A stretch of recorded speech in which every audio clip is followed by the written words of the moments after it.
The wind came first, a low moan across the plains that gathered into a high, vicious scream as it tore through the meager streets of Redemption, Montana. It was a sound that scoured the land and the soul, carrying with it the fine, sharp grit of dust and ice. It found every crack in the train station's clapboard walls, every loose pane of glass, making the small buildings shudder as if in the grip of a fever. Outside, the world was a blur of wind-whipped snow and the flat, unforgiving gray of a winter sky. Eliza sat on a hard wooden bench, the only passenger who had disembarked. The train, a great black beast snorting steam, had already pulled away, its whistle a fading cry of abandonment that left behind a profound and terrible silence, quickly filled again by the wind. She had been sitting there for nearly an hour, a lone figure in a coat so thin it offered more memory of warmth than actual comfort. Her hands, tucked into her sleeves, were numb, and a shiver had taken root deep in her bones, a constant, rattling tremor that had nothing and everything to do with the cold. Around her, the town of Redemption went about its business with the hunched, hurried movements of people long accustomed to the tyranny of the weather. A few faces turned toward her, lingering for a moment in open curiosity. She saw their whispers in the puffs of white air that escaped their lips, saw the judgment in the quick, assessing glances that took in her worn boots, her cheap coat, and the stark fear she knew must be plain on her face, a mail-order bride. The words hung in the air, as visible as their frozen breath, a woman of last resort, come to marry a man she had never met, a man who was late. With every gust of wind that slammed against the station, a new wave of despair washed over her. This was it, the end of the line, in every sense. Behind her lay a life she had been forced to flee, a life of shame and whispers far crueler than the one she faced now. Ahead lay a man named Matthew Stone, a name on a piece of paper, a stranger who had paid her passage in exchange for a wife, a rancher. His letter had said, in plain, spare handwriting, he needed a helpmate, a woman to keep his house. There had been no words of affection, no promises of a gentle life. It was a contract, plain and simple, and she had signed it with a hand that trembled just as it did now. But as the minutes stretched into an hour, and the sky began to bleed into the deeper gray of dusk, a colder fear crept in. What if he did not come at all? What if he had taken one look at the woman stepping off the train, too thin, too pale, with eyes that held too much sorrow, and simply turned his horse around, just as that thought threatened to shatter what little composure she had left? A man appeared at the far end of the platform. He moved with a long, heavy stride, his shoulders broad against the wind, his hat pulled low. He did not look toward her at first, his attention fixed on the empty tracks, as if he could will the train to return and take its unwanted cargo back. Matthew Stone hated the train station. He hated the way the whistle echoed the sound of a scream, the way the steam hissed like a final, dying breath. It was here, on this very platform, that he had last seen his wife Sarah alive, waving goodbye as she left to visit her sister. And it was near here, in the cold silence of his own barn, that he had found her 2 weeks later. The memory was a physical thing, a shard of ice lodged beneath his ribs that never melted. He was late because he had not wanted to come. He had spent the morning staring into the bottom of a whiskey glass, the letter from the bridal agency on the table mocking him. It had been his neighbor, Jed, who had pushed him into it. "You cannot live like this, Matthew," he had said, his voice rough with concern. "A man needs a wife. The ranch needs a woman's hand." And so, in a moment of weary surrender, he had written the letter, sent the money, and condemned himself to this moment. Now he saw her, a small, dark shape huddled on the bench, looking as fragile as a winter moth. He felt a surge of bitter resentment, followed by a dull, aching regret. This was a mistake. He could see it in the slightness of her frame, in the way she folded into herself as if trying to disappear. Sarah had been vibrant, full of laughter and fire, a woman who met the harshness of this land with a strength that matched his own. This woman looked as if the first strong wind would carry her off. He walked toward her, his boots loud on the wooden planks. Her head snapped up at the sound, and for a long moment, they simply looked at each other across the frozen air. He saw her eyes first, wide and the color of a stormy sea, filled with a desperate, hunted look he recognized because he saw it in his own reflection every morning. He saw the way she shivered, not just a slight tremble, but a deep, uncontrollable shudder that shook her whole body. He stopped in front of her, the silence stretching between them. His own guilt was a cold, hard knot in his gut. He had left her waiting, exposed to the elements and the prying eyes of the town. It was not her fault. She was just a woman caught in circumstances. Same as him, duty, cold and unwelcome, settled over him. Without a word, he shrugged out of his heavy sheepskin coat. It was worn and smelled of leather, horse, and the faint, clean scent of pine from the mountains. He held it out to her. Eliza flinched when he moved, her body tensing for a blow that did not come. She watched, bewildered. As he removed his coat, he was taller than she had imagined, his face carved from hard lines and shadowed by grief. His eyes were the color of a winter sky just before a snow, a pale, unforgiving gray, and they held no warmth, only a deep, soul-crushing weariness.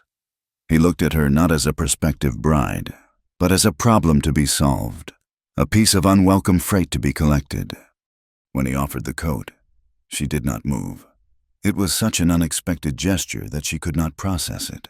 He made an impatient sound in his throat and took a step closer, draping the heavy garment over her thin shoulders. The weight of it was immediate, a solid, grounding presence. The warmth from his body was still trapped in the wool, a startling intimacy that made her skin prickle. It was a kindness, she thought, a small, miraculous kindness in a world that had shown her none. But then she looked up at his face. His eyes were cold, scanning her features with a detached, clinical assessment. He was not offering comfort. He was fulfilling an obligation. He was looking for signs of disease, of weakness, of deceit that might make his bad bargain even worse. She lowered her gaze, shame and gratitude warring within her. "Eliza Miller?" he asked, his voice a low baritone, rough as gravel. She could only nod, clutching the collar of the coat. The smell of him was overwhelming, a scent of the outdoors, of hard work and clean air. It was a man's smell, and it had been so long since she had been this close to a man without being afraid. "I am Matthew Stone," he said. The words clipped. "The wagon is over here." He turned and walked away without waiting for her reply, leaving her to scramble to her feet, gathering her single, battered valise. The coat was enormous on her, the sleeves hanging past her hands, the hem brushing her ankles. As she hurried to catch up, she felt the weight of every pair of eyes in town. They watched the large, grim-faced man and the small woman swallowed by his coat leave the platform together. A silent, mismatched pair walking into an uncertain future. She clutched the coat tighter, not for its warmth, but because it felt like the only thing holding her together, a borrowed shield against the wind and the whispers that followed them like ghosts. The ride to the ranch was made in a silence as vast and empty as the landscape around them. The wagon jolted over the frozen ruts of the road, each bump a jarring reminder of her precarious new reality. The land was stark and beautiful in its own brutal way. Rolling hills gave way to wide-open plains, all of it painted in the muted tones of winter, the white of the snow, the pale brown of the dormant grasses poking through, the dark, skeletal shapes of distant cottonwood trees along a frozen creek. It was a land that promised nothing, a blank page on which a life could be written, or erased. Matthew never spoke. He kept his eyes on the path ahead, his hands sure on the reins, his profile a hard silhouette against the fading light. Eliza stayed huddled under the weight of his coat, stealing glances at him when she thought he would not notice. There was a story in the lines around his eyes, in the tense set of his jaw. She had been warned in the agency's letter that he was a widower, but the simple word did not capture the raw, unhealed wounds she saw in him. He was not just a man who had lost a wife. He was a man haunted by her ghost. When they finally arrived, dusk had settled, turning the snow a deep, bruised purple. The ranch was nestled in a small valley, protected on one side by a rocky bluff. A large barn stood dark and silent, and next to it, a small cabin from which a thin tendril of smoke rose, likely from a fire Jed had set for them hours ago.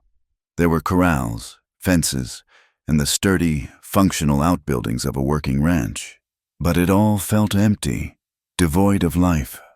Matthew pulled the wagon to a halt and jumped down. "This is it," he said, his voice flat. He came around and lifted her valise from the back, setting it on the ground before extending a hand to help her down. His touch was brief and impersonal, his fingers strong and calloused against hers. The cabin was even smaller than she had imagined. He pushed the door open, and she stepped inside, her heart sinking with each detail she took in. It was a single room, dominated by a large stone hearth where a few embers glowed weakly. The air was cold and thick with the smell of dust, old smoke, and something else, something akin to neglect. A rough-hewn table and 2 chairs sat in the center of the room. A bed, unmade, was pushed against one wall, its blankets in a rumpled heap. The floor was bare wood, scuffed and dirty. Tools were propped in a corner. A saddle was slung over a chair, and a fine layer of dust covered everything, sparkling in the faint light from the dying fire. This was not a home. It was a place where a man slept and ate, a temporary shelter against the elements. It was a place filled with the ghostly memories of a life that had once been here but was now gone. Eliza could feel it, a palpable sadness that clung to the very walls. Matthew set her valise by the door. He seemed to see the room through her eyes then, and a flicker of something, shame, perhaps, or anger, crossed his face. "It is not much," he said, his voice defensive. "I have been busy." Eliza said nothing. She slipped off his coat, the cold of the room immediately seeping back into her bones, and folded it carefully, laying it over the back of a chair. She knew, with a certainty that went beyond words, that he had not lived in this room for a long time. This was Sarah's room, his wife's room, and he was a trespasser here, just as she was. Unsure of what else to do, she walked to the hearth. She took the small poker and gently stirred the embers, coaxing a few weak flames back to life. Then she looked around, her eyes cataloging the disarray.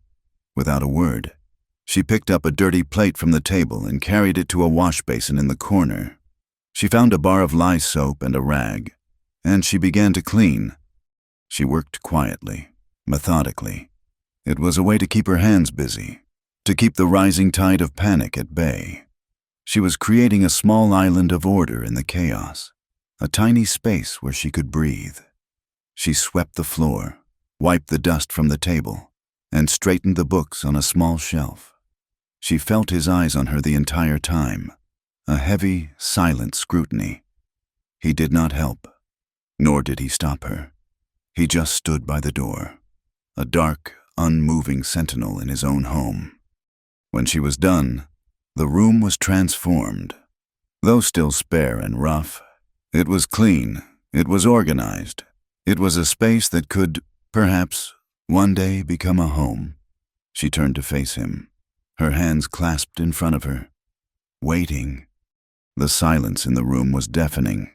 The only sounds were the crackle of the now revived fire and the relentless howl of the wind outside. "Finally," he spoke, his voice low and strained. "The bed is yours. I will be in the barn." He turned and left, closing the door softly behind him, leaving her alone in the crushing silence. Eliza stood frozen for a long moment, the meaning of his words settling over her. He would not share a roof with her, let alone a bed, The barn, he would sleep in the barn, with the animals, rather than in the same room as his new wife. The transaction was clear. She was here to be a housekeeper, a cook, a domestic servant, nothing more. She walked to the hearth and sank to the floor, the stones still cold despite the growing fire. She pulled her thin shawl tighter around her shoulders and finally let the tears come. They fell silently, tracing cold paths down her cheeks. She cried for the life she had lost, for the shame she carried, and for the vast, terrifying loneliness of the future that stretched out before her. She cried until she had no tears left, her soft sobs lost in the sound of the wind. Her mind, exhausted and raw, drifted back, pulling her into a memory she fought against every day. A different season, a different life, a warm summer evening, the scent of honeysuckle in the air, and the feel of William's hand in hers. He had been handsome, charming, a man who spoke of love and forever with an easy, practiced grace. He had whispered promises to her under a moonlit sky, promises she had been foolish enough to believe. He was the son of the town banker, and she was just a clergyman's daughter, but she had believed love could bridge that gap. She remembered the giddiness, the secret meetings, the breathless excitement that had blossomed into a quiet, desperate hope. When she had told him about the baby, his face had changed. The warmth in his eyes had vanished, replaced by a cold, calculating panic. He had promised to make it right, to speak to her father, to arrange the marriage. He had kissed her one last time, his lips cool against hers, and told her to wait. She had waited. Days turned into a week. Then the letter arrived, not from him, but from his father. It was a short, brutal note, informing her that William had been sent back east to school. Enclosed were $50 and a stark warning to never contact their family again. The shame had been a living thing, a fire that consumed her from the inside out. Her father, a man of God, had looked at her with eyes full of sorrow and disappointment, and her world had collapsed. The baby, a little girl, had come too early, born in the dead of night in her small, cold room, with only a midwife to attend her. She had been so small, so fragile.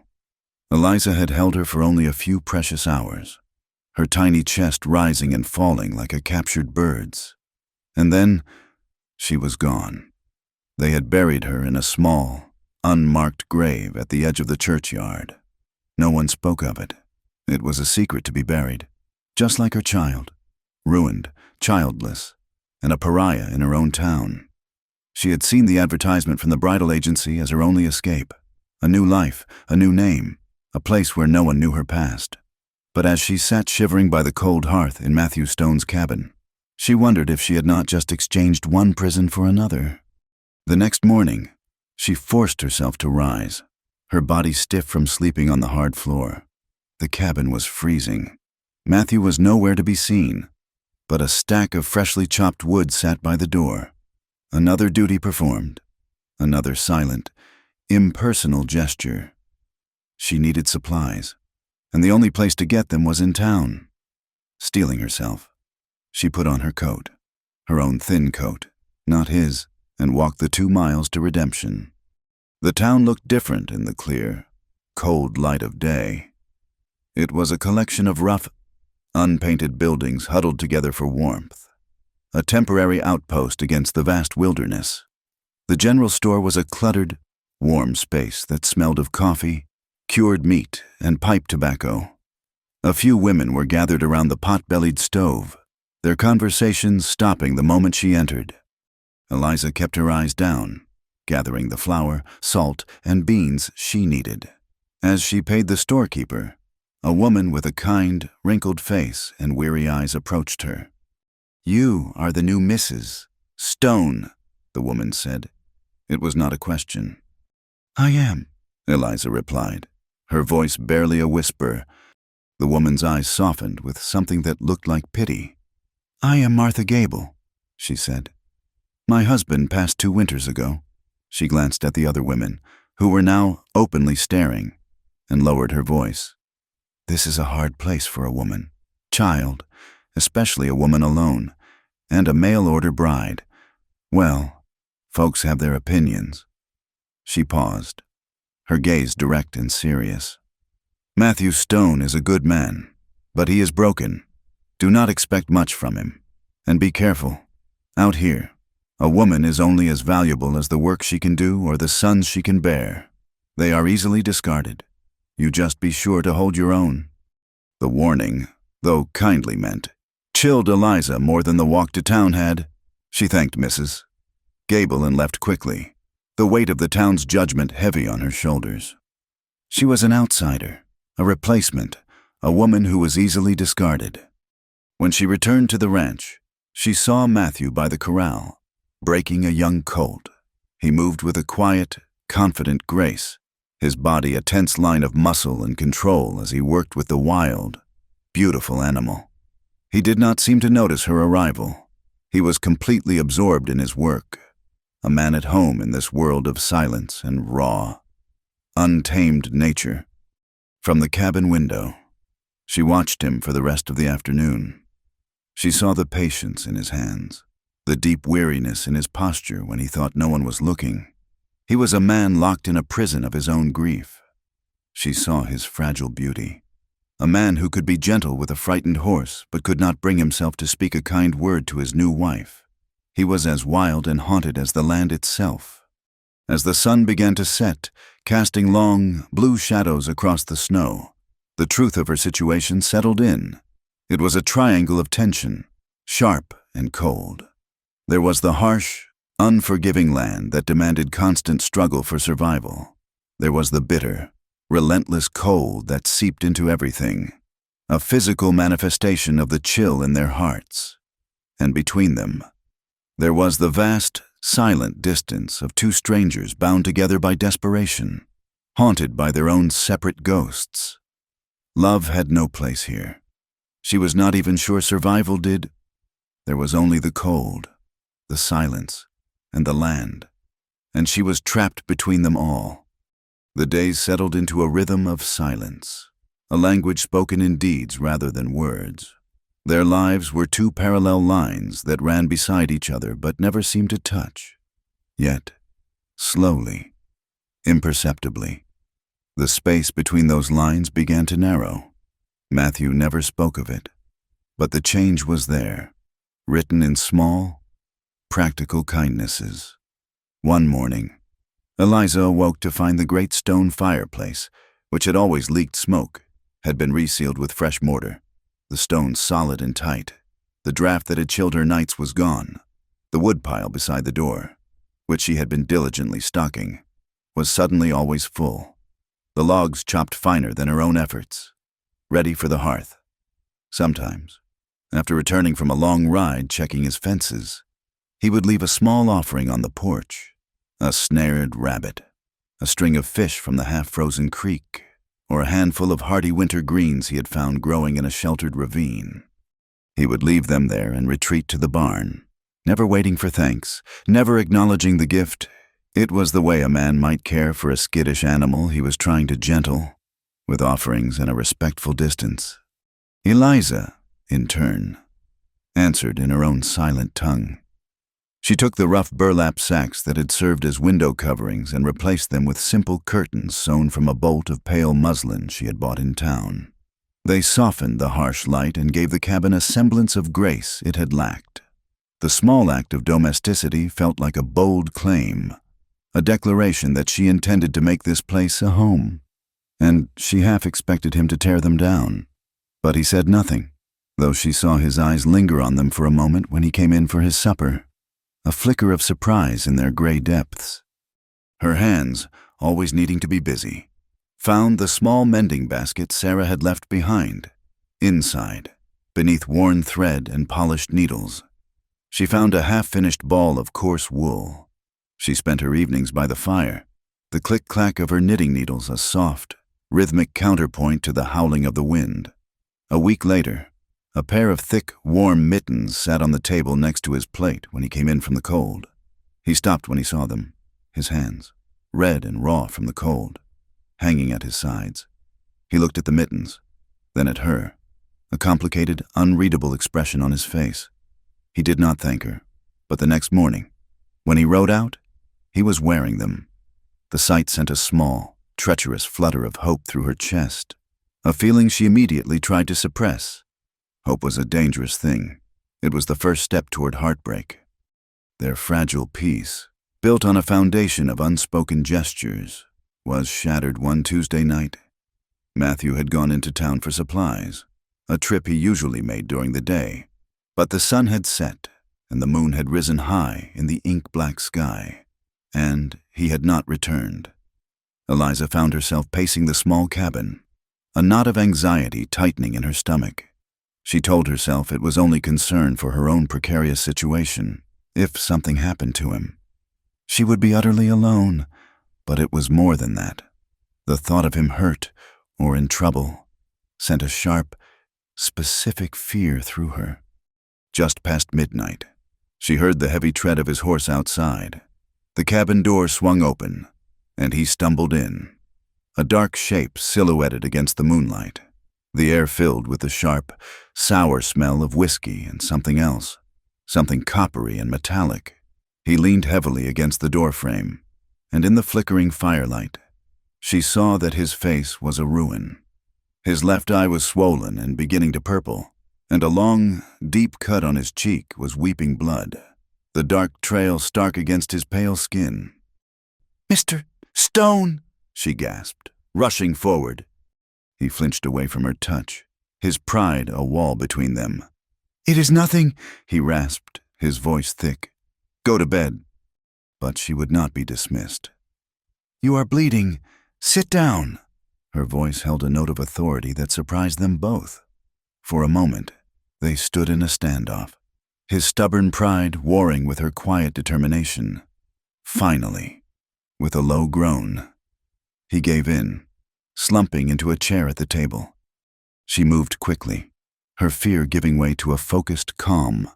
She stoked the fire, lit another lamp, and fetched the basin of water she had left on the hearth to warm. With a clean rag and a bottle of carbolic acid from the small medicine box, she knelt beside him. "This will sting," she said softly. He grunted in response, his eyes closed. As she gently began to clean the wound, he hissed in a sharp breath but did not pull away. The cut was deep, running from his temple down to his jaw. It would leave a scar. His skin was rough beneath her fingers, chapped by wind and work, but warm with life. The smell of him, whiskey, blood, leather, and the cold night air was dizzying. "What happened?" she asked, her voice low. He was silent for a long time, and she thought he would not answer. "A disagreement," he finally said, his voice tight with fury. "At the saloon, a man with a loose tongue." She dabbed the cut, her movements careful and precise. "About what?" His good eye opened, and it was filled with a pain that had nothing to do with his injuries. "Sarah," he said, his voice dropping to a near whisper. He was talking about Sarah, saying things. The name hung in the air between them, the ghost that was always in the room. Eliza's hand stilled. She understood. He was not just defending a memory. He was defending his own failure to protect her. As she reached to clean a speck of dried blood near his mouth, his hand shot up, his fingers circling her wrist. His grip was not harsh, but it was firm, trapping her. Her breath caught in her throat. His thumb brushed against the delicate skin of her inner wrist. A slow, almost unconscious caress that sent a jolt of heat straight through her. Her pulse hammered against his touch. He was staring at her, his gaze intense, searching.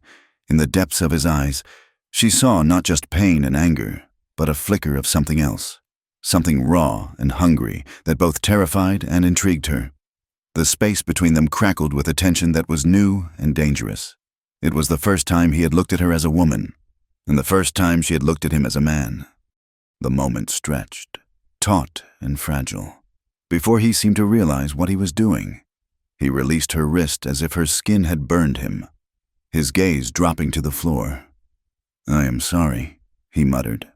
though she did not know if he was apologizing for the scene he had made or for the brief, startling intimacy of his touch.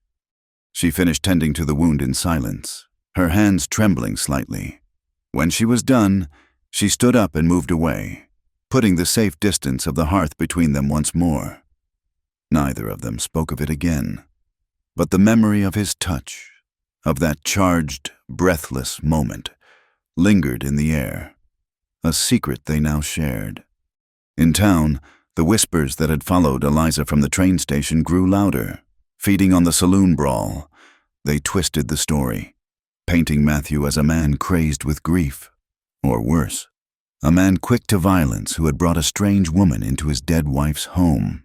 The fact that he had replaced Sarah so quickly was a source of endless, prurient speculation. One Sunday, drawn by a desperate need for a sense of community, a connection to the life she had once known, Eliza attended the small church service. The preacher, a stern, hawk-faced man named Reverend Blackwood, delivered a sermon that seemed aimed directly at her. He thundered from the pulpit about the sanctity of marriage and the moral decay of the frontier. He spoke of women of loose character, of desperate arrangements made through newspaper advertisements. He condemned what he called sinners hiding behind lace, his eyes sweeping over the congregation and seeming to settle on her for a beat too long. Eliza sat frozen in the pew, her face burning with shame, feeling the weight of every righteous glance. She fled as soon as the service was over, but she could not escape the judgment. As she was leaving the churchyard, she overheard two women talking behind her, their voices sharp and clear in the cold air. "Still no sign of a child." "I see," one said. "You would think for what he paid, he would have at least chosen a fertile one." "Poor Sarah," the other replied with a sigh. "To be replaced by that, it is a mercy she is not here to see it."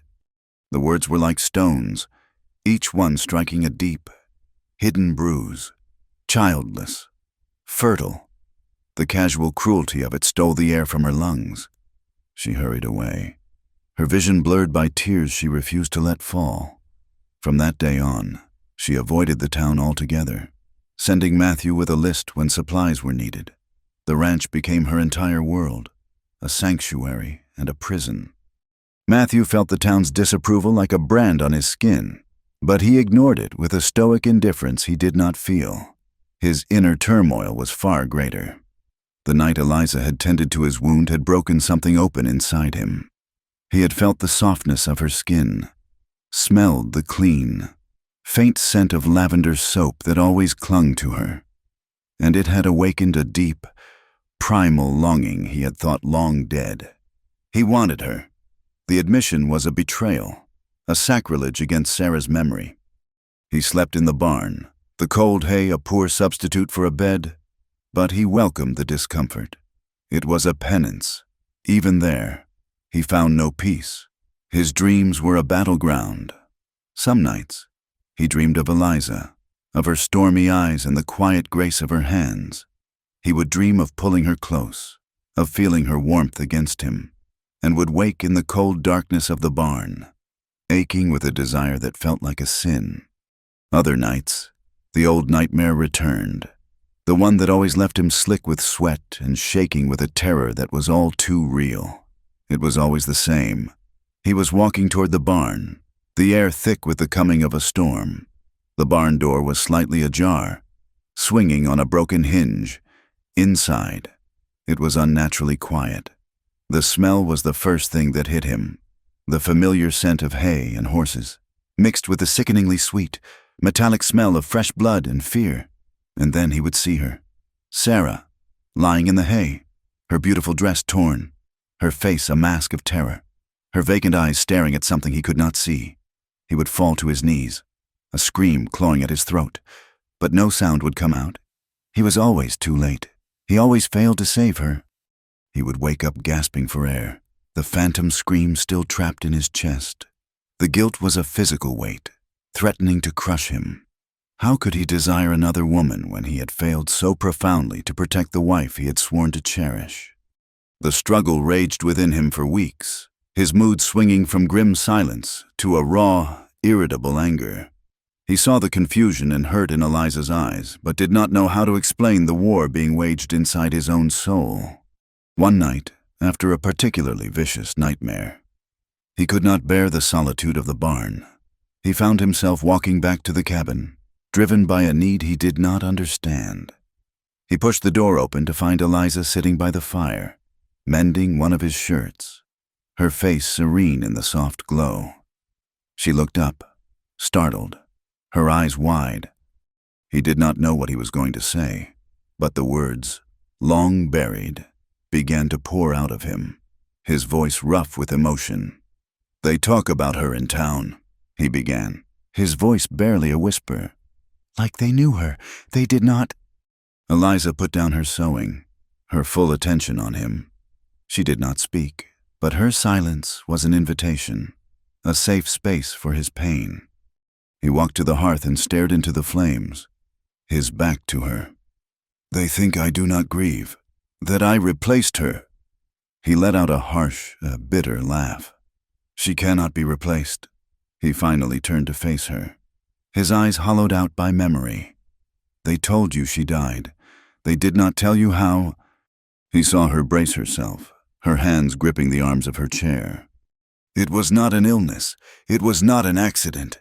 His voice broke, and he had to stop, swallowing hard against the lump in his throat. "She was murdered, right here, in the barn." Eliza's sharp intake of breath was the only sound in the room. "I found her," he continued, the words torn from him. "She had been beaten, strangled, left in the hay like an animal." The scene played out behind his eyes, vivid and horrific. The sheriff came, asked questions. But this is the frontier. A drifter passes through, a woman is dead, and the world keeps turning. They never found him. The man who did it, he is still out there somewhere. He finally looked at her, his soul stripped bare, expecting to see fear, repulsion, the same look of pity everyone else gave him. He expected her to run. Eliza was pale, her eyes wide with shock and horror. But there was no fear in them, only a deep, profound empathy. She rose from her chair and slowly, hesitantly, walked toward him. She stopped just before him and reached out, laying her hand gently on his arm. Her touch was light, but it grounded him, a small, warm anchor in the storm of his grief. She looked up at him, her gaze unwavering. "I am so sorry, Matthew," she whispered, her voice thick with genuine sorrow. He had never heard her say his first name before. Then she said the words that shattered the final wall of his isolation. "Not every woman runs away." It was a promise, a vow, a quiet declaration of strength from a woman he had mistaken for fragile. In that moment, he saw her, truly saw her. For the first time, he saw the steel beneath the softness, the courage that had brought her here, the deep well of compassion that allowed her to stand in the wreckage of his life and offer comfort instead of judgment. The next morning, when Matthew walked out of the cabin, the sun was just beginning to rise, painting the snow-covered landscape in hues of rose and gold. He was on his way to the barn, his mind still reeling from the events of the previous night. The air was crisp and cold, but for the first time in a very long time, he did not feel the chill in his bones. Something had shifted between them, a silent understanding that went deeper than words. As he reached the barn, he noticed the door was slightly ajar. A flicker of the old panic went through him, but it was quickly replaced by curiosity. He pushed the door open and stopped dead in his tracks. The barn, which had been his place of exile and the scene of his darkest memories, was transformed.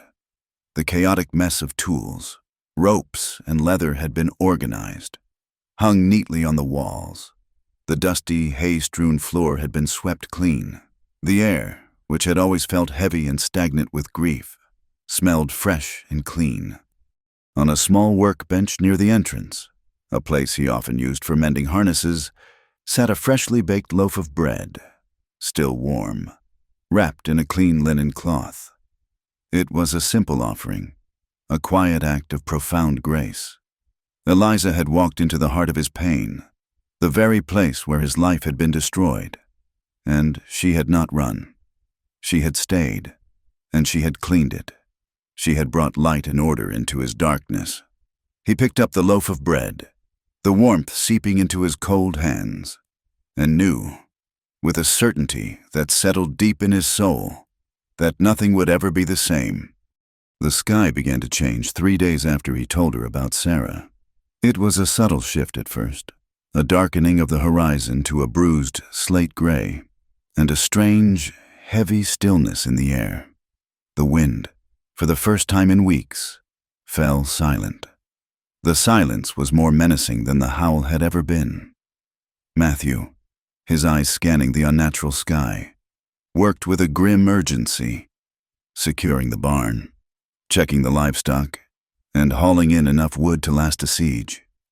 "A bad one is coming," he said, the first unsolicited words he had spoken to her in a week. "Do not leave the cabin, for any reason." The snow began that afternoon, not as gentle flakes, but as a fine, hard powder, driven by a wind that rose from a whisper to a shriek in the space of an hour. The world outside the cabin windows dissolved. The barn, the corrals, the mountains, all of it vanished behind a blinding, swirling wall of white. The cabin, once a place of drafty solitude, became their entire universe, a tiny, fragile shell against the storm's fury. The sound of the wind was a physical presence, a living thing that clawed at the walls and moaned down the chimney, shaking the very foundations of the small structure. For 2 days, they existed in this compressed world, their movements dictated by the simple, urgent needs of survival. They kept the fire roaring, melted snow for water, and spoke only when necessary. But the confinement wore on them. The small space, charged with their unspoken history and simmering awareness of each other, began to feel smaller with every passing hour. The silence, once a buffer, became a taut wire stretched between them, humming with tension. The breaking point came on the 3rd day.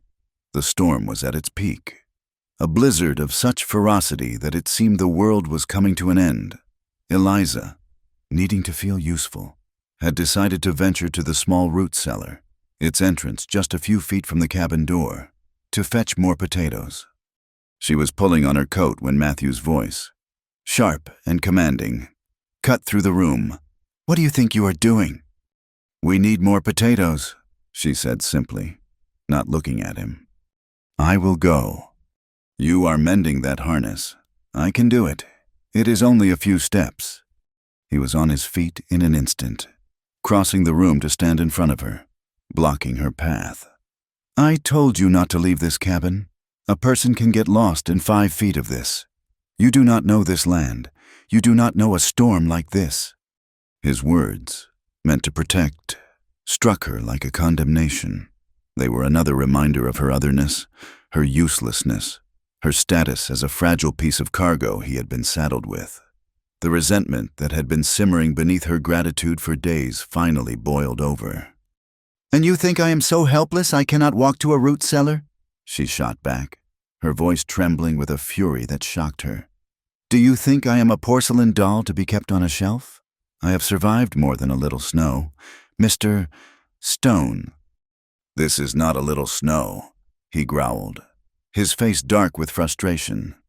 "This is my ranch, my responsibility. You will do as I say." "Your responsibility?" she cried, her control shattering. "Is that what I am to you? A piece of property to be managed, another head of livestock to be kept from wandering into a storm? I clean your house, I cook your food, I mend your clothes. What, exactly, is my place here? Matthew? Tell me, am I your wife? Or am I just the hired help you sleep in the barn to avoid?" The words hung in the air, raw and irrevocable.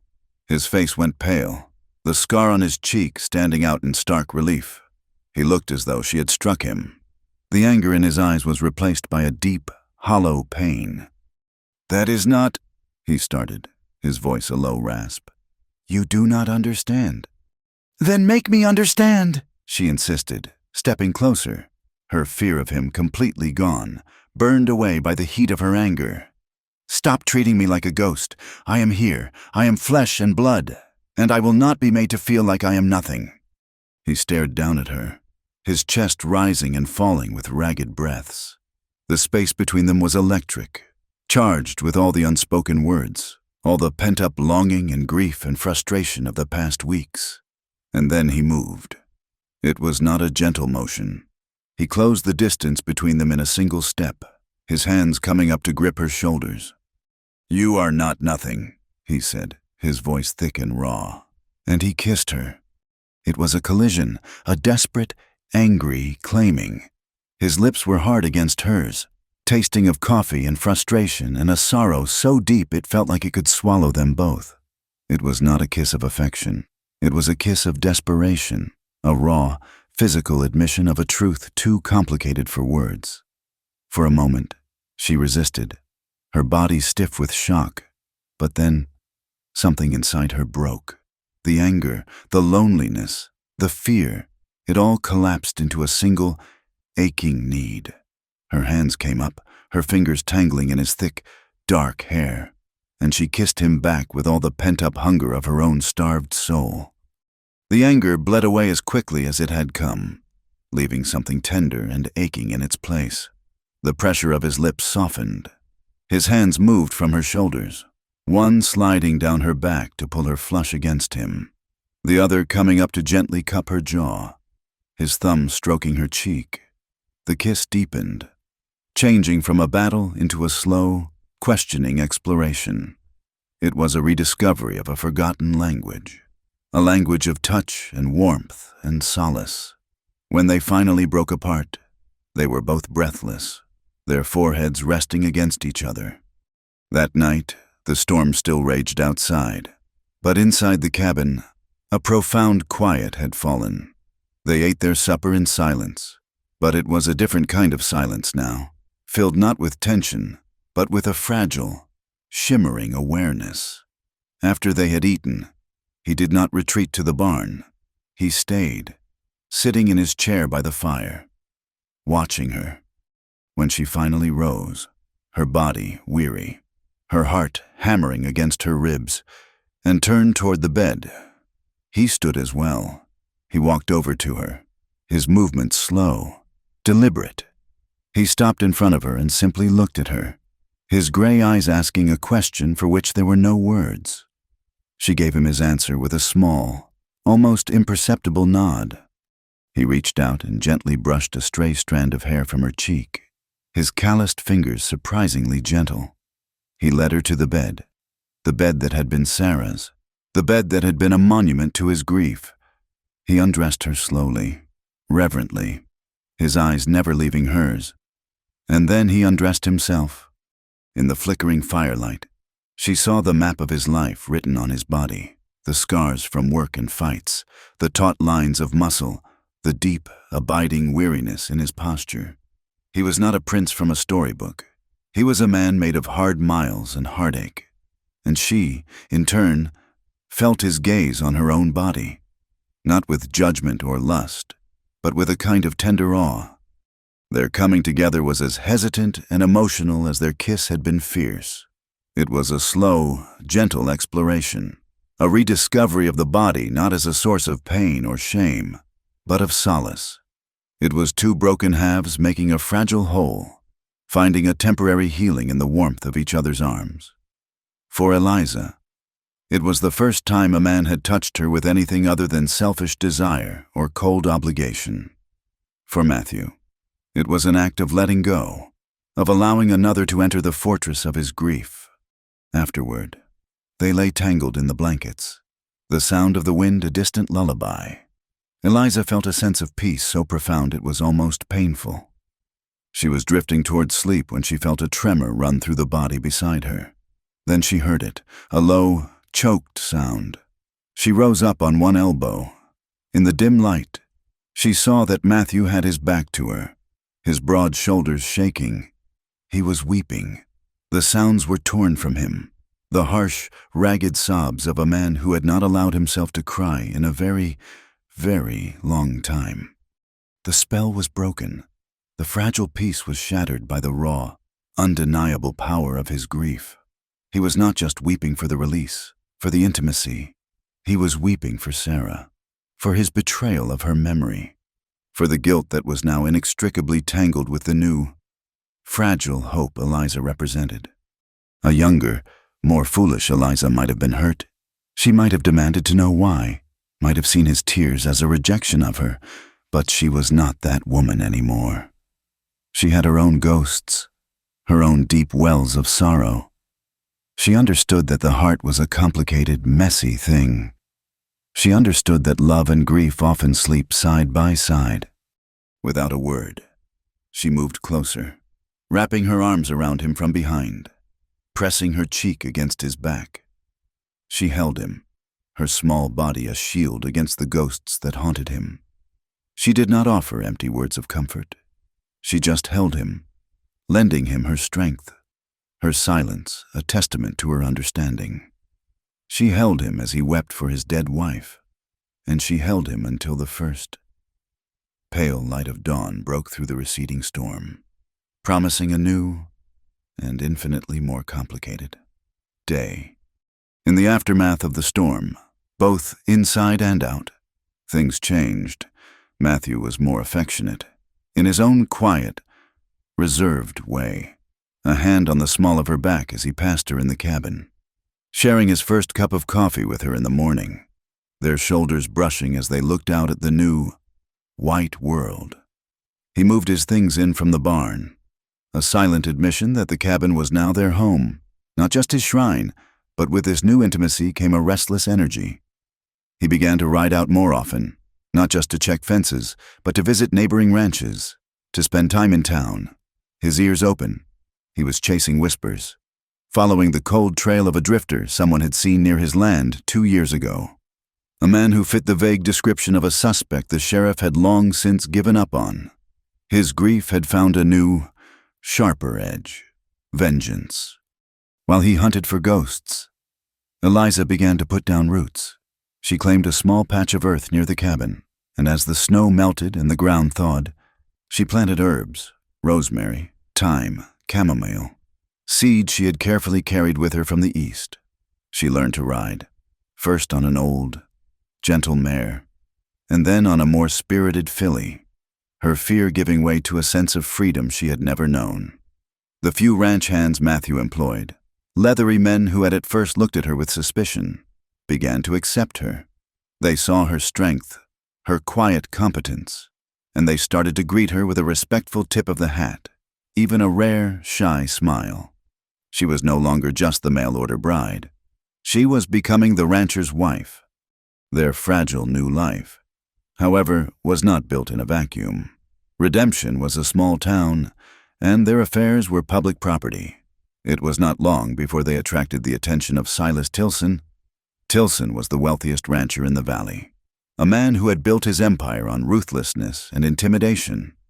He was a large, florid man with small, cruel eyes and a proprietary air, a man who believed that everything and everyone in his sight belonged to him.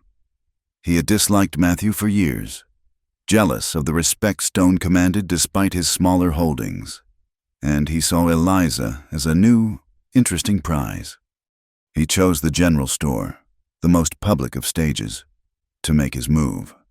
Eliza was there, buying flour and sugar, when Tilson entered, his presence sucking the air out of the room. He walked directly to her, ignoring everyone else, and removed his hat with a flourish. Mrs. Stone, he said, his voice a low, oily purr. A pleasure to see you. It is a shame such a beautiful flower is left to wilt in such a barren field. He gestured vaguely in the direction of Matthew's ranch. A woman of your quality deserves better. My home has glass windows and a piano from Philadelphia. You should come and see it sometime. The invitation was a blatant insult, a public challenge to Matthew's standing and his ability to provide for his wife. The store went silent, everyone watching, waiting to see how the quiet, mail-order bride would respond. Eliza felt a cold knot of fear. But then a surge of hot, protective anger followed it. This man was not just insulting her. He was trying to humiliate Matthew, the man who wept in her arms, the man who wore the mittens she had knitted. She drew herself up to her full height and looked Tilson directly in the eye. "I am where I belong, Mr. Tilson," she said, her voice clear and steady, ringing through the silent store. "And I have found that the quality of a home has little to do with glass windows, and everything to do with the character of the man who lives there. Good day." She turned her back on him, paid for her goods, and walked out of the store. Her head held high, leaving a stunned and furious Silas Tilson in her wake. The strength she had shown was a revelation. Even to herself, she had defended her home. She had defended her husband. But Tilson was not a man to accept public humiliation. His vengeance was swift and cruel. A few nights later, a strange sickness swept through their livestock. 3 cows and one of Matthew's best horses were dead by morning, found near the water trough, their bodies bloated, their mouths foaming. Matthew knelt by the trough, his face a grim mask of fury. He dipped his fingers in the water and brought them to his nose. The faint, acrid smell confirmed his suspicions. Poison. He stood up and looked toward the distant lights of Tilson's sprawling ranch. He could not prove it. There was no evidence, no witnesses, but he knew. Tilson had sent his message. That evening, they buried the animals in a deep pit at the edge of their land. It was a somber, brutal task, as Matthew threw the last shovelful of dirt onto the makeshift grave. Eliza came to stand beside him.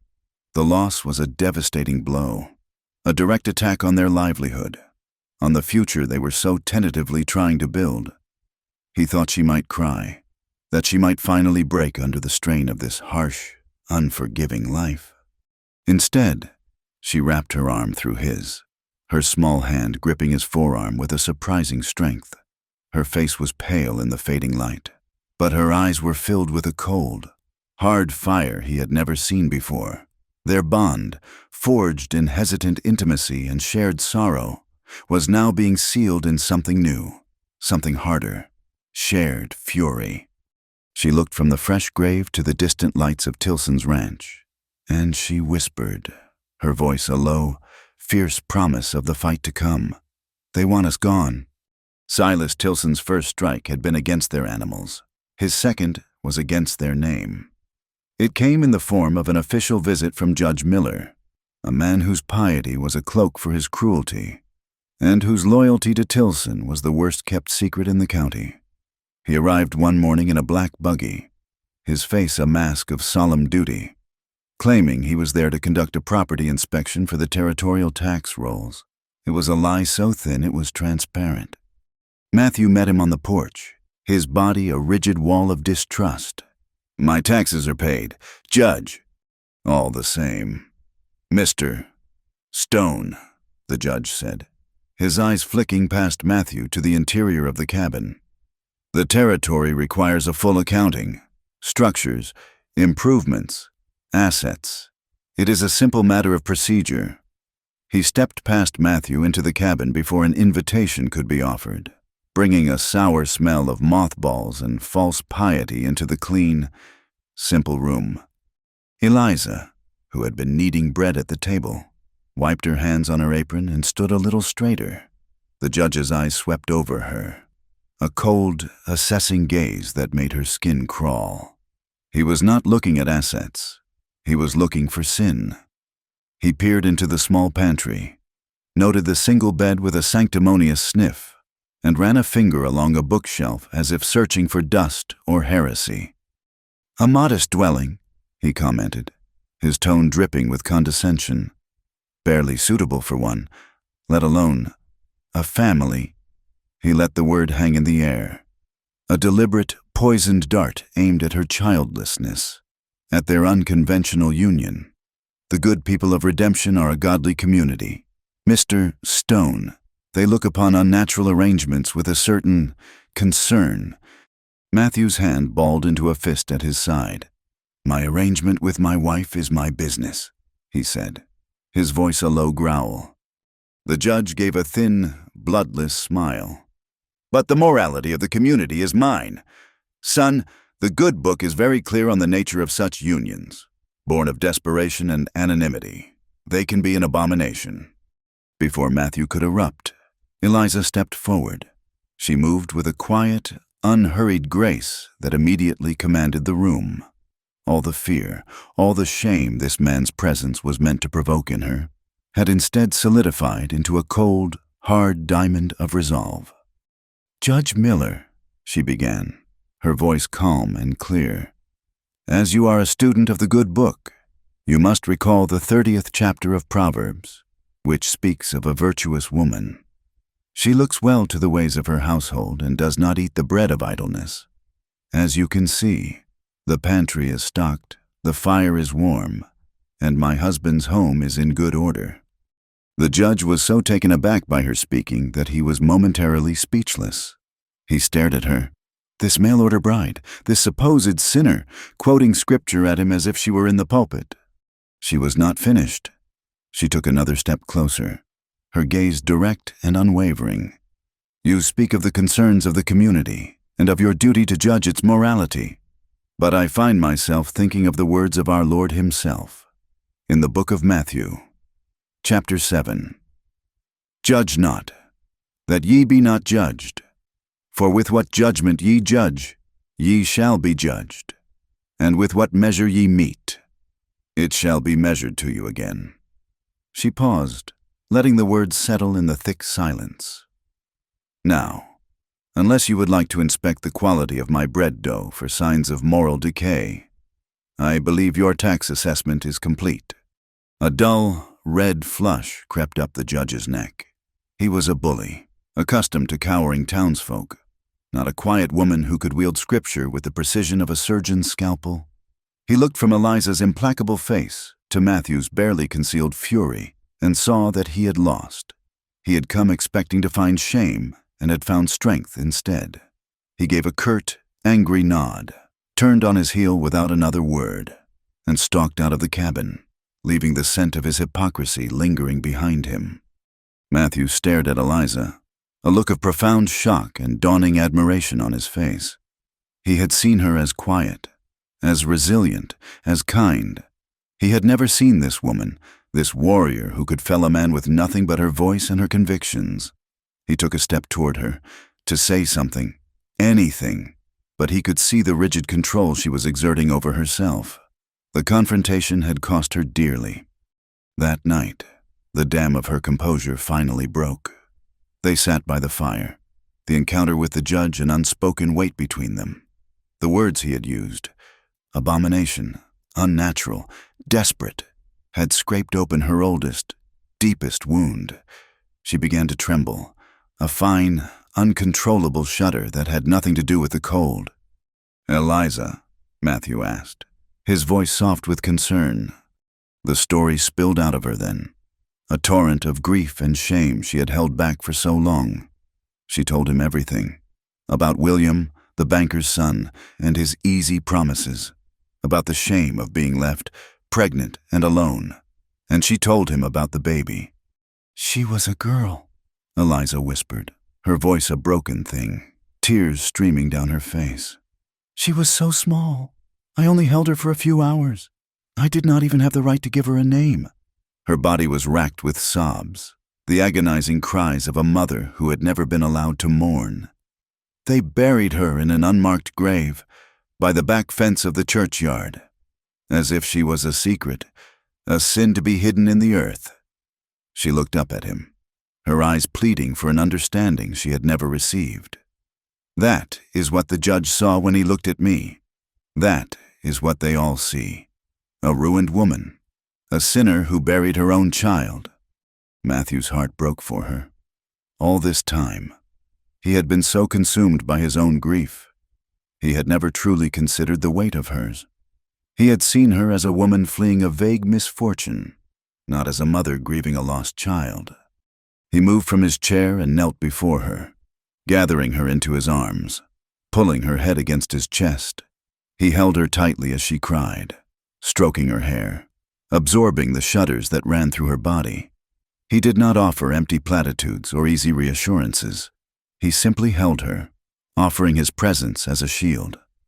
When her sobs finally quieted into exhausted shudders, he tilted her chin up, forcing her to look at him. His own eyes were wet with unshed tears. "Her name," he said, his voice thick with emotion, "is not sin. Her name is sorrow. And it is a sorrow you have carried all by yourself."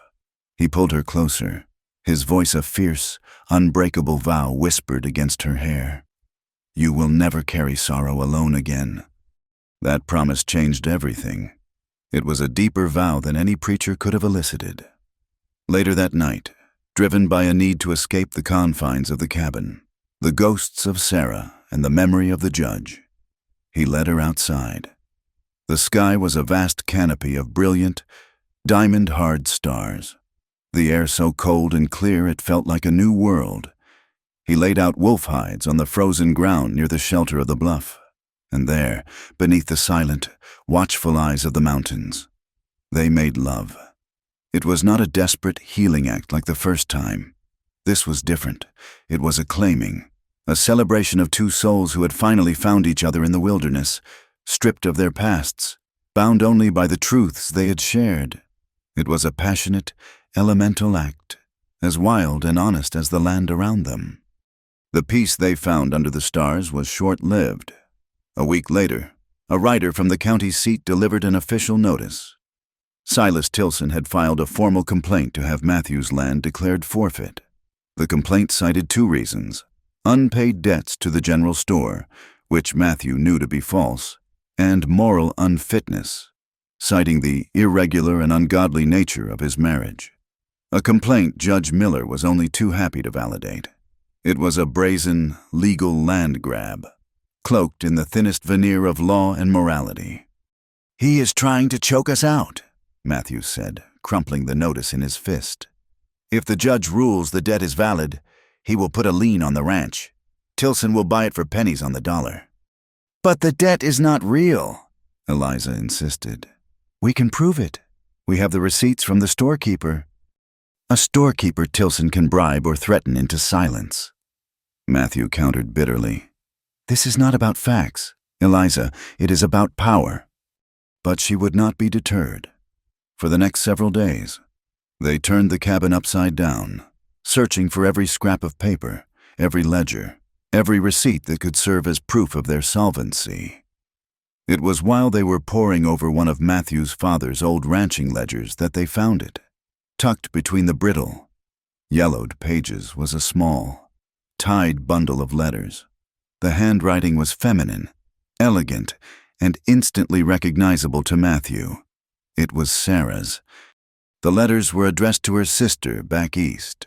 They began innocently enough, full of descriptions of the ranch and her hopes for their new life. But as the dates progressed, a dark thread began to weave through the cheerful prose.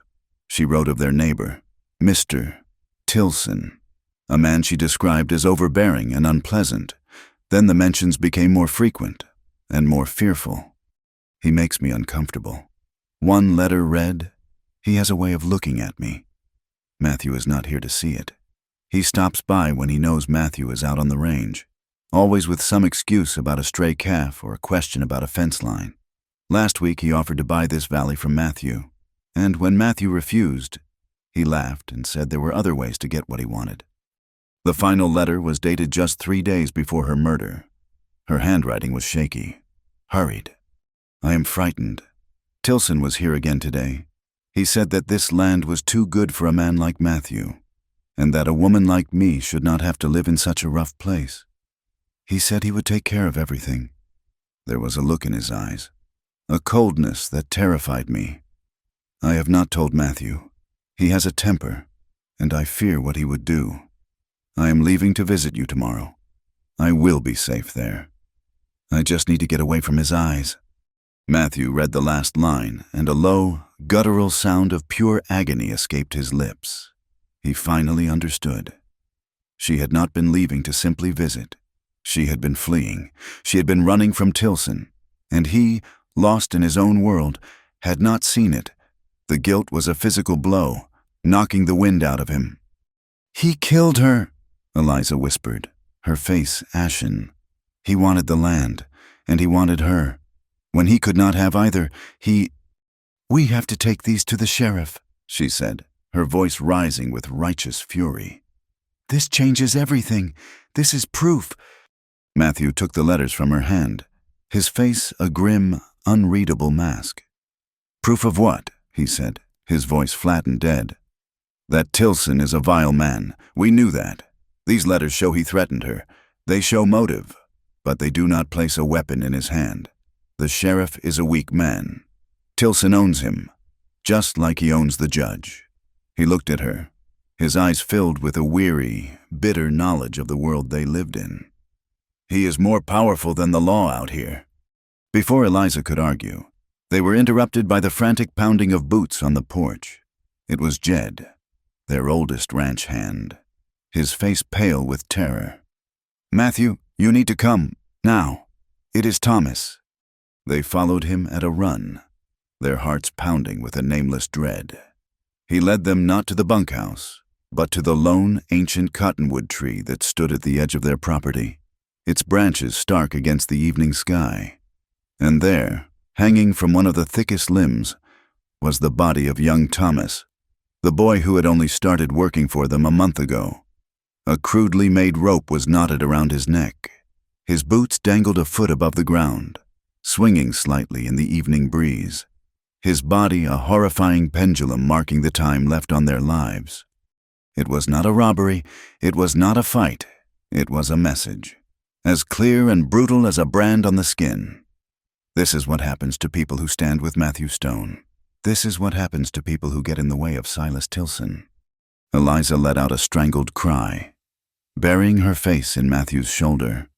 The letters, the legal fight, it all seemed so naive now. They were not in a battle of wits or law. They were in a war. That night, the cabin was a tomb. The body of the boy had been cut down and laid in the barn, a silent, terrible accusation. Eliza, her face streaked with tears, finally turned to Matthew, her voice trembling. Let's leave, she begged, her hands gripping his arms. We can sell the ranch for whatever we can get. We can go somewhere else. Oregon, California, somewhere he cannot find us. We can start over. Please, Matthew, before he kills you, too. He looked at her, his face carved from stone. He saw her terror, and he loved her for it, for her desire to protect him, to protect the life they had started to build. But the sight of that boy, hanging from that tree, had burned away the last of his hesitation. It had forged his grief and his guilt into a single, cold, hard purpose. He gently cupped her face in his hands, his thumbs wiping away her tears.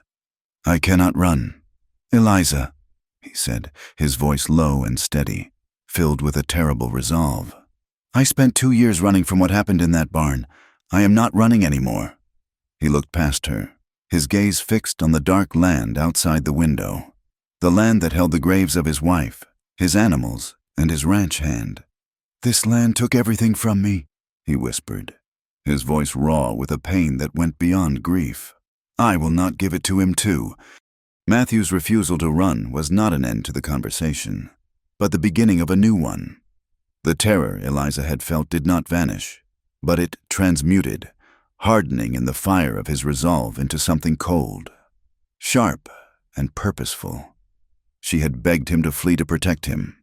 Now she understood that the only way to protect him, to protect them, was to stand and fight. But she would not fight his way, with fists and fury.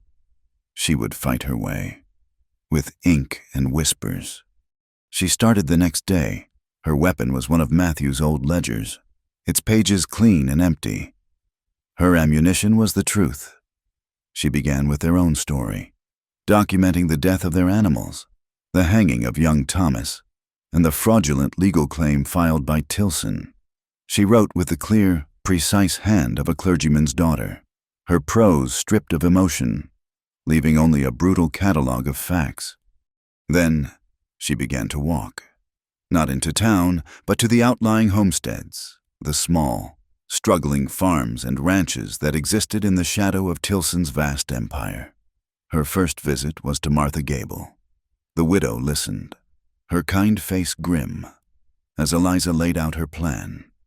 "He is a snake, child," Martha said, her hands busy shelling beans.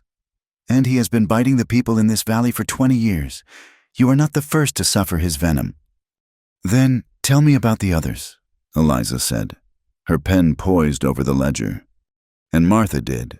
She told Eliza about the farmer whose water rights Tilson had stolen through a series of legal threats, forcing the family to sell their land to him for a pittance. She told her about the young widow whose husband had died in a mysterious cattle stampede on the edge of Tilson's property, a stampede that allowed Tilson to claim a disputed section of grazing land. The stories poured out, a litany of quiet, forgotten injustices. With Martha's introductions, Eliza went to others. She spoke to the farmer's wife, a woman with weary eyes who still wept for the land her children had been born on. She spoke to the widow, who now worked as a laundress in town, her hands raw, her spirit nearly broken. She found others, outcasts and sharecroppers, each with a story of Tilson's greed, his cruelty, his quiet reign of terror. They were afraid to speak, their fear a thick, suffocating blanket. But Eliza did not ask them to speak. She only asked them to let her write. She listened, her pen scratching across the pages of the ledger. And with each story, she forged another link in a chain of shared grievance. She was building an army, not of soldiers, but of mothers, wives, and widows, an army of the forgotten. The culmination of her work was a letter. It was addressed to the congregation of the Redemption Community Church, and it was signed simply, "A wife and a neighbor." The plan was simple and terrifying. That Sunday, Silas Tilson sat in his usual place in the front pew, a pillar of the community, his head bowed in false piety. Reverend Blackwood was just launching into a sermon on the virtues of charity when, in the back of the church, a woman stood up. It was Martha Gable, dressed in her Sunday black. Then another woman stood, and another, and another. The farmer's wife, the widow, a dozen women scattered throughout the pews, rising to their feet in silent, unified protest. Eliza stood among them, her heart a frantic drum against her ribs. The congregation began to murmur, their heads turning. Reverend Blackwood faltered, his sermon dying on his lips. He stared at the silent, standing women, a look of confusion and then dawning alarm on his face. "Mrs. Gable," he began, his voice uncertain, "is there some trouble?" Martha Gable did not speak. Instead, she held up a folded piece of paper. At this signal, a young boy, the son of the sharecropper Tilson had nearly bankrupted, walked from the back of the church to the pulpit and handed the letter to the stunned preacher. "You are to read it," Martha said, her voice clear and strong, ringing through the silent church. "Aloud." Reverend Blackwood looked from the letter to the face of Silas Tilson. Tilson was no longer pretending to pray. He was staring at the women, his face a mask of cold fury. The preacher was trapped, caught between his powerful patron and the undeniable moral force of a dozen determined women. To refuse would be to expose his own cowardice in the house of God. With a trembling hand, he unfolded the letter. "To the good people of Redemption," he began, his voice shaky. He read Eliza's words, the simple, factual account of Tilson's campaign against her and Matthew. He read of the poisoned well, the fraudulent debt, the moral condemnation by Judge Miller, and finally, he read the last, devastating paragraph. This campaign of threats and legal intimidation culminated last week in the death of Thomas Miller, a boy of 17, who was found hanged on my husband's property. He was a good boy, and his only crime was working for a man Mr. Tilson wishes to destroy. We ask for nothing but to be left in peace. But we must ask the question of this congregation. How many more sons and husbands must be buried before a man's greed is satisfied? A collective gasp went through the church. the whispers turned into a low, angry roar. Tilson rose to his feet, his face purple with rage, and stormed out of the church, the door slamming behind him like a gunshot. The spell of his power was broken. The town had been forced to look at the evil it had allowed to fester in its midst, and it had finally begun to turn away. Tilson's response was predictable. He did not fight with words or law now.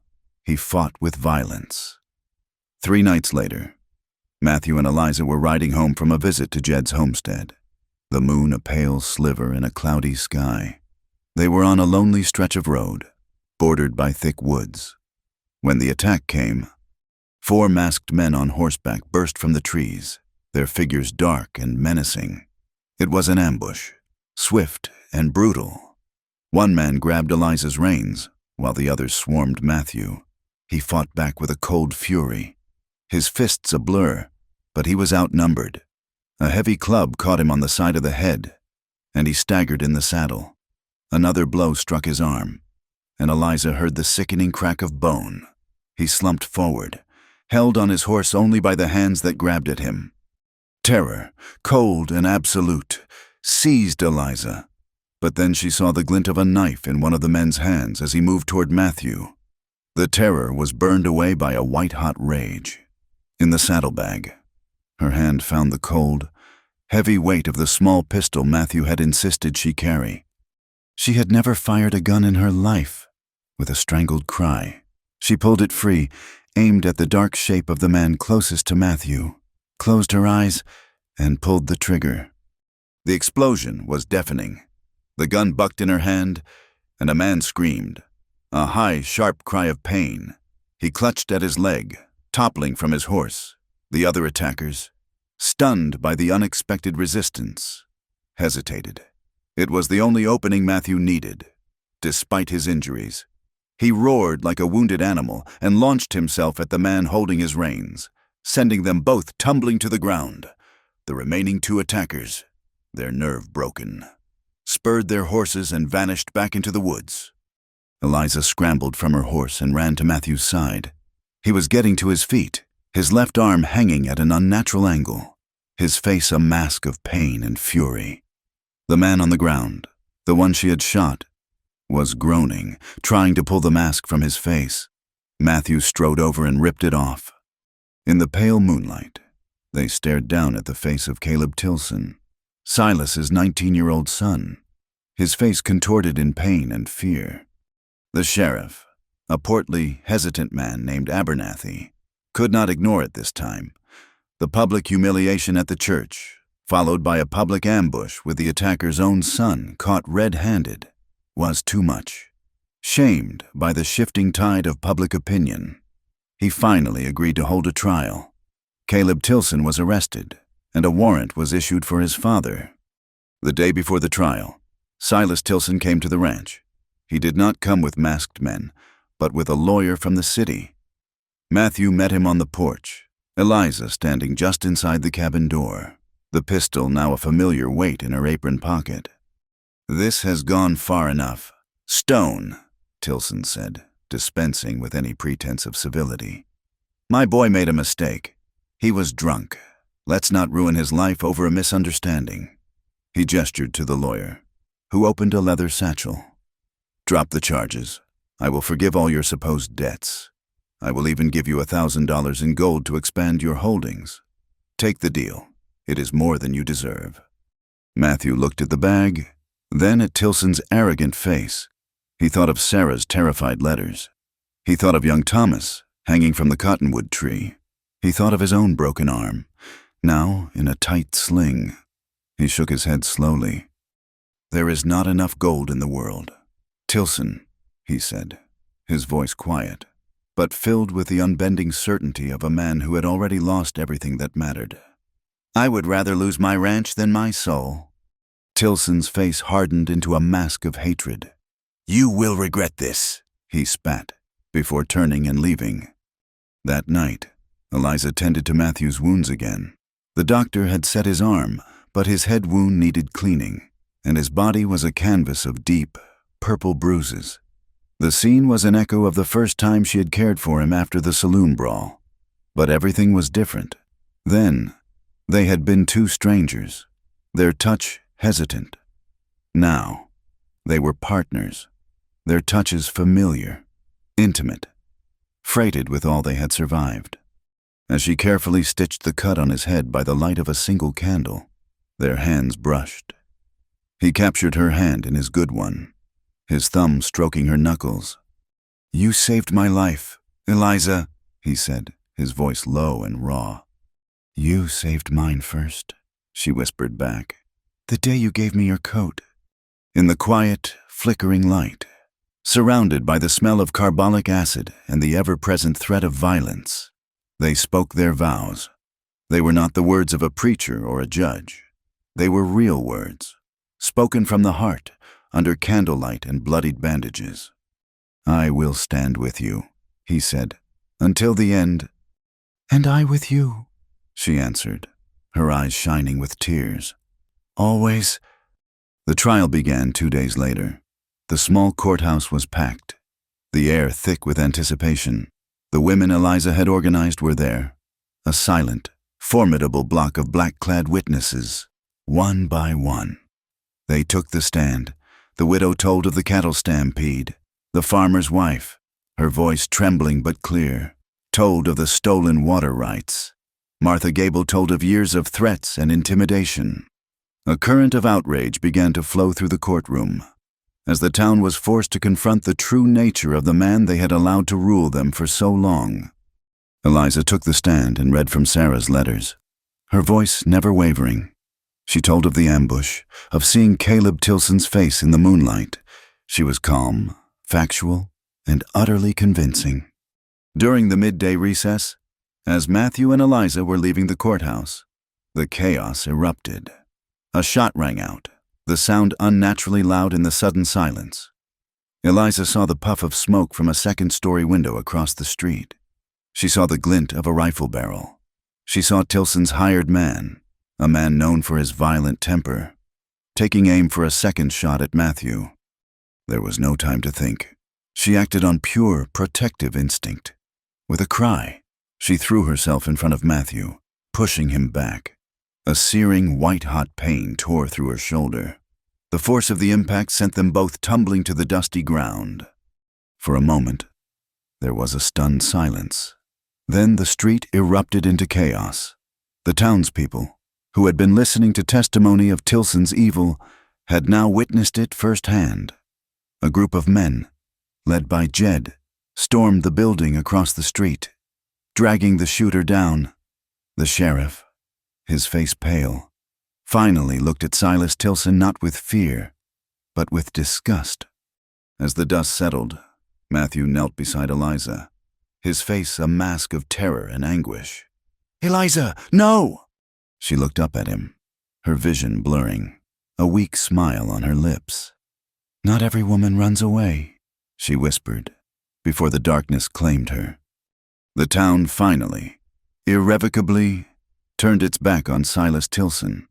As the doctor rushed to Eliza's side, Sheriff Abernathy walked over to Tilson, who stood frozen, his face a picture of disbelief that his power had finally failed him. The crowd parted, shunning him. "Silas Tilson," the sheriff said, his voice loud for all to hear, "you are under arrest for murder, and for the attempted murder of Matthew and Eliza Stone." The winter that had tried to break them finally broke itself against the coming of spring.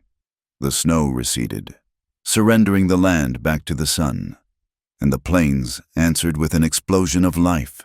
Green grass, thick and hopeful, carpeted the valley, dotted with the vibrant colors of Indian paintbrush and wild lupine. The air, once sharp with ice, was now soft and carried the scent of damp earth and new beginnings. The ranch was transformed, with Tilson's holdings broken up and sold to the very farmers he had once terrorized. Matthew had been able to acquire the adjacent valley, the land he and his father had always dreamed of. New fences crisscrossed the hills, and the herd, bolstered by new stock, was larger and healthier than it had ever been. The ranch was no longer a place of grim survival. It was a place of prosperity, a testament to the life they had clawed back from the brink. But the most profound change was the sound that now carried on the spring breeze. It was the sound of Eliza laughing. She was in the new herb garden she had planted, her hands covered in rich soil, a wide-brimmed hat shielding her from the sun. Matthew, riding in from the range, stopped his horse just to watch her. The sound was still new enough to be a miracle. It was a light, genuine laugh, born of a simple joy he had never thought to hear. He saw the scar on her shoulder, a thin, silvery line just visible above the collar of her dress. It was a reminder of the price of that laughter, a mark of the fire they had walked through together. It was not a mark of shame, but a badge of honor, a symbol of the woman who had thrown herself in front of a bullet for him. He had once looked at her and seen fragility. Now he saw a strength that humbled him. One afternoon, the mail rider brought a letter. It was from back east, the postmark from the town she had fled. Eliza held it for a long moment. Her breath caught in her throat. The handwriting was her sister's. For years, there had been only a strained, disapproving silence between them. The shame of Eliza's past, a chasm too wide to cross. With trembling fingers, she broke the seal. She read the letter aloud to Matthew as they sat on the porch, the evening sun casting long, golden shadows across the valley. Her sister, Caroline, wrote of their father's passing a few months prior, and of her own deep regret for the years of silence. She wrote that she had found Eliza's old letters, the ones describing her shame and the loss of her baby, letters their father had hidden away. "I never knew the depth of your suffering," Caroline wrote, her words blurred by the tears that now fell freely from Eliza's eyes. "I allowed pride and propriety to blind me to my own sister's pain. Can you ever forgive me? I would like to come and visit, to see the life you have built. I want to meet the man who has finally given you the happiness you always deserved. I want to sit by my niece's grave with you, the niece I never knew, and tell her I am sorry."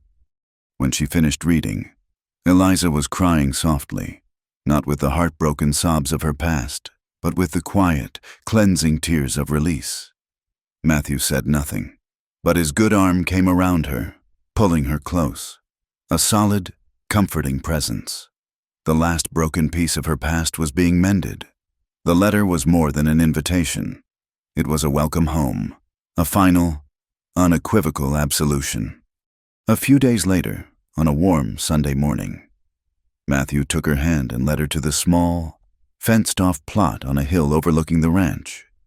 It was where Sarah was buried. The grave was marked by a simple, carved wooden cross, and the earth around it was not barren, but covered in the same wildflowers that dotted the plains. Eliza had tended to it herself, a quiet act of respect for the woman whose life was so inextricably woven with their own. Matthew knelt and placed a small bouquet of bluebells on the grave. He stayed there for a long time, his head bowed, his hand resting on the carved wood.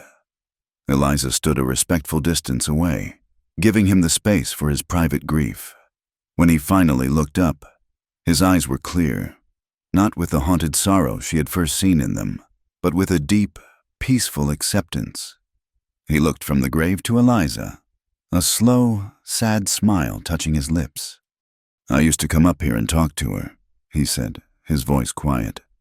"I would ask her why she left me, why she was taken from me." He stood up and walked to Eliza, taking her hands in his. "I understand now." He looked back at the cross, then into her eyes. "You did not leave me," he whispered, the words meant for the woman in the ground and the woman by his side. "You led me here." They had started building the new house that spring, on a rise with a commanding view of the entire valley. The old cabin, which still stood nearby, had been a fortress, a place of shadows and ghosts, built for defense. The new house was being built for life. It was a long, open ranch house, with a wide porch for watching sunsets and, as Eliza had insisted, windows. Great, wide windows that would let in the light and the vast, beautiful expanse of the sky. The plans were drawn on their kitchen table, amended nightly by the fire. Matthew planned the corrals, the expanded barn, the bunkhouse for the new hands they had hired. Eliza planned the kitchen, the garden, and a room with its own door that would serve as a small schoolhouse. And in a quiet corner of the plans, there was another room, one that faced the morning sun. It was a small, square room next to their own, a nursery. There was no certainty, only a shared, unspoken hope, a faith in the future that would have been unimaginable a year ago. The house was not just for them. It was a statement, a home built with enough space for others who might come, a sanctuary for new life, a beacon in the wilderness. Their lives found a new rhythm, one intertwined with the healing of the town they now helped to lead. With Tilson and his son in a territorial prison and Judge Miller removed from his post, redemption was breathing freely for the first time in years.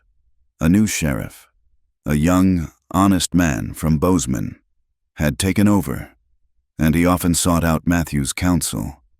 Matthew, who had once lived as an outcast, now found himself mediating disputes between ranchers, his reputation for quiet, unbending fairness making him a natural leader. He was overseeing a new kind of justice, one built not on power and fear, but on respect and community. Eliza, in turn, found her own calling. She had started with the children of their ranch hands, and teaching them to read and write at her kitchen table. Word spread, and soon other families from the valley were asking if their daughters could attend her lessons. The small room in the new house became a reality before the walls were even finished. Eliza, the shamed clergyman's daughter, the ruined woman, had become a teacher, giving the young girls of the frontier the one thing no one could ever take from them, an education. She was not just teaching them letters. She was teaching them that their voices mattered. One quiet night, as autumn began to touch the high country with its golden brush, they sat by the fire in the nearly finished living room of their new house. A chill was in the air, a faint echo of the winter that had forged them. Eliza shivered slightly, and Matthew rose. Going to an old wooden chest in the corner, he returned not with a blanket, but with his old, heavy sheepskin coat, the same one he had draped over her shoulders on that first, frozen day at the train station. He wrapped it around her, his arms lingering, his chin resting on the top of her head. She leaned back against him, the familiar weight of it a profound comfort. The scent of old leather and wood smoke a scent of home. It had once been a shield, a symbol of a cold, impersonal obligation. Now, it was an embrace. They stood there for a long time, watching the flames dance, their hearts beating in a slow, steady rhythm. "I thought I was doing the honorable thing," he said, his voice a low rumble against her ear. "Sending for you, giving you a home. I thought I was saving you from whatever life you were running from." He paused, and she felt him press a kiss into her hair. "I was a fool." He turned her in his arms to face him, his gaze soft and full of a love that needed no words. "I did not save you, Eliza," he said, his voice thick with emotion. "You saved me." She reached up and touched the scar on his cheek, the old one from the saloon brawl. "We saved each other," she whispered. He lowered his head and kissed her. There was no desperation in it, no anger, no grief. There was no fear of the ghosts that stood behind them or the dangers that might lie ahead. There was only the quiet, certain and unbreakable love of two souls who had found their home not in a place, but in each other. The only sound was the crackle of the fire and the low, gentle murmur of the wind over the endless plains. The story ends, as it must, where it began. At the train platform in Redemption, it is a warm spring day, and the platform is empty now, the wood bleached by the sun. A meadowlark sings from a nearby fence post. The tracks still gleam, stretching out to the east and the west, a promise of arrivals and departures. But the air is still. There is no howling wind, no huddled figure shivering on the bench, no grim-faced man arriving late to claim his unwelcome cargo. There is only the quiet peace of the afternoon, but if you listen closely, you can still hear it. the echo of that brutal winter day. It is not a haunting. It is a memory transformed, a testament to the fact that even in the most unforgiving lands, in the deepest of winters, the most beautiful and resilient things can grow, a testament to a love forged by sacrifice, sealed in justice, and built to last, as strong and enduring as the mountains themselves. Thank you for listening to our story at the campfire tonight. Please comment with where you are listening from so we can all connect. And be sure to subscribe to the Wild West Campfire channel and share your thoughts in English.